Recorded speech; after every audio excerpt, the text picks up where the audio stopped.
Welcome to the News Hour. It's been a dramatic day in the U.S. House, where President Trump's massive tax cut and budget bill is currently in limbo. There are a number of conservatives not yet on board, and the House has frozen proceedings as its leaders try to get enough votes to move forward. Our congressional correspondent, Lisa Desjardins, is on Capitol Hill with the latest. So, Lisa, where exactly do things stand right now?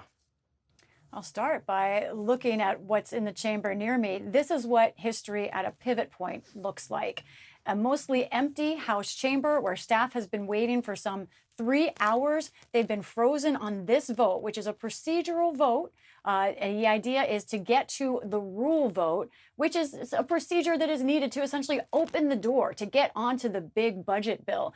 But right now, the door to the big budget bill remains closed. And that is because of conservatives and others in the House conference, the Republicans, who say they're just simply not ready yet to vote yes on this bill. This led to a dilemma for House Speaker Mike Johnson. I watched him on the House floor going one by one, trying to convince members to vote yes for these procedural votes. But in the end, he left the chamber. He was stoic as he walked out of the chamber. This video we have from Kyle Madura, our producer, showed he was on the phone trying to figure out a way out.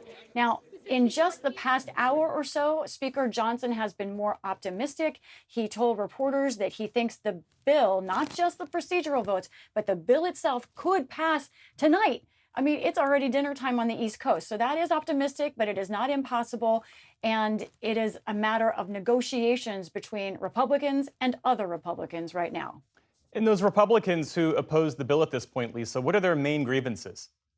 Right, there are still two groups. There are some moderates who are still uncomfortable with this bill and the cuts to Medicaid. But as I speak to them, more and more of them seem to be getting on board the bill. That includes Don Bacon of Nebraska, who told me he likes the spending on defense that we talked about last night. He's willing to take the trade-offs because of that. Or Ken Calvert, a Republican from California, told me he's getting there on this bill. The bigger problem tonight seems to be convincing the Freedom Caucus and fiscal conservatives. Let's look at part of the group. It is a large group of dozens of members with concerns, but here are some core members, Chip Roy among them, and some others who say that they are concerned about the red ink in this bill. Some of them, including Ralph Norman, have told me that they were a hard no on the procedure and on the bill itself this morning. But let me tell you what has been happening in the last couple of hours. These members have been in talks, not just with Speaker Johnson, but with the White House. And what they are asking for, what they've been offered, are perhaps some executive orders,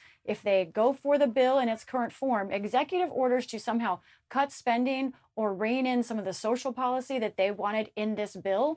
But one member told me they are concerned because of the way court rulings have gone, that they're not sure those executive orders would stand. So what's happening is you're seeing all three branches involved in this discussion in theory. And while these members want to get to yes, there is a bottom line number problem for them in this bill. They haven't thought through because they're all in subservience to getting it signed on July 4th. They have no idea what they did in the Senate. They have no idea what they're about to do here in the day because they haven't seen the particulars of this bill. And that's how Democrats feel about it. Democrats, as you saw, held a rally earlier today. That's one of the Democratic committee chairmen. They're raising a point about they're questioning, as some conservatives have as well, the idea that there just hasn't been enough time for this. All right, Lisa, in the minute we have left, what happens next, such that anyone knows?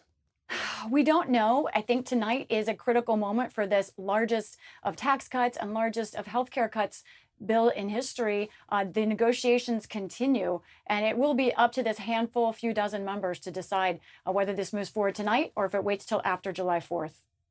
Lisa Desjardins at the U.S. Capitol for us tonight. Lisa, thank you. You're welcome.